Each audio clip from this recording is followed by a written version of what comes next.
सुरुवातीला मी पाकिस्तानच्या लढाईमध्ये हमला झाला.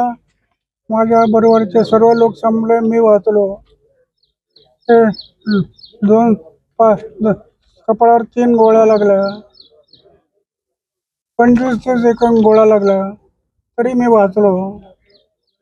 मग मी ठरवलं की ईश्वराची कृपा आहे, काही ईश्वरला काहीतरी करून घ्यायचं, म्हणून मी लग्न केलं नाही.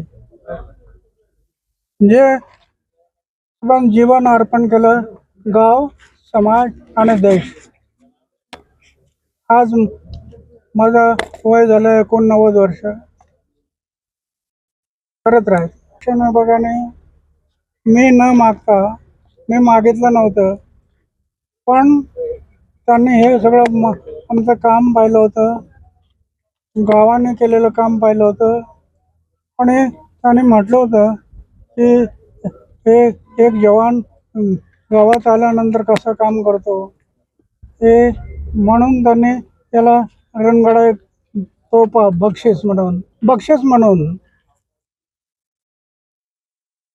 कोणी मागितलं नव्हतं, कोणाला काही घ्यायचं नव्हतं, पण भारत सरकारने तोफा म्हणून दिला, भेट म्हणून दिला.